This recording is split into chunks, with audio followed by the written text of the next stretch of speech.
Hello, and welcome to Takeaway Tuesday. My name is Andra K. Chamberlain, and I am a trainer and a child forensic interview specialist at the National Children's Advocacy Center located in Huntsville, Alabama. Today, we're going to be talking about two different methods that we can use in the forensic interview to assist children in giving us the desired information. And one of those methods is to allow the child that comes in alleging repeated maltreatment is to allow them to script when they first start talking with us. And so folks, scripting is when we talk about what normally happens. And again, if you have repeated events of maltreatment, that's what we're often going to hear. It was very similar. It was the same thing.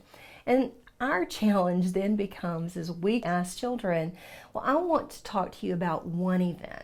And normally what we ask about is the first time or the last time, because we immediately are moving to specific episodes.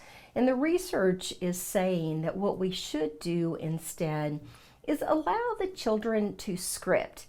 In other words, if a child comes in and they say, and you say, let's say you're transitioning from the pre-substantive phase of the interview to the substantive phase of the interview, you ask your transition question or questions.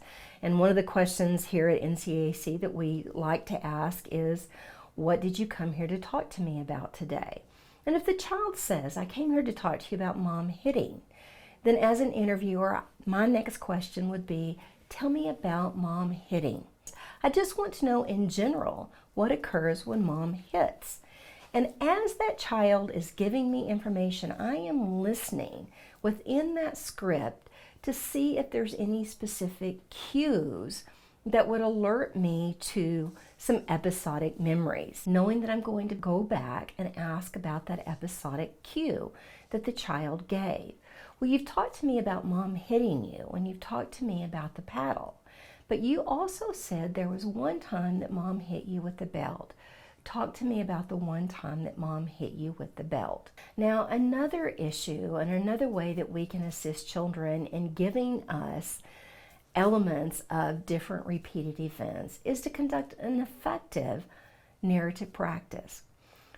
Now, research recommends that folks, that we avoid talking about things that are routine. So you want to find something that might be novel, or just whatever they can give about something that they have a vested interest in, maybe playing basketball. Then while we're listening to the child talk to us about basketball, and let's say they're talking to us about the first instance, and the child says, oh, that was the time I scored a game in the last minute and we won. And so what I want to do then is to make sure that this is a one event. And so I might ask, well, was there another time that you scored a goal in the last minute and you won? And the child says no. So I would know then that from that moment on, that event that we just talked about is going to be labeled the time that you scored a goal in the last minute and you won the game. So we're both on the same page. Now, if the child came back and said, yeah, that happened in another game too, that would tell me as an interviewer, I cannot use that as a label. I would have to find something else. And then I would come back and say, well, what do you want to call this time? And maybe the child would give us a unique label. In fact, as the research says, that oftentimes the children will, when asked, will give us a label, a unique label for events. Then when we come back in narrative practice, we ask for the second event. We would also say, what do you want to call this event?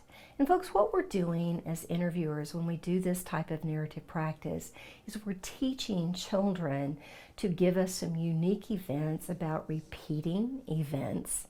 And that's going to help them later if they start talking to us about repeated abusive events in their lives. Because then we're going to want to have the child give us some labels about those events. So then as we're talking, so let's say a child is talking to me about a time in the bedroom when dad was touching. And if I say, well, was there another time that happened in the bedroom?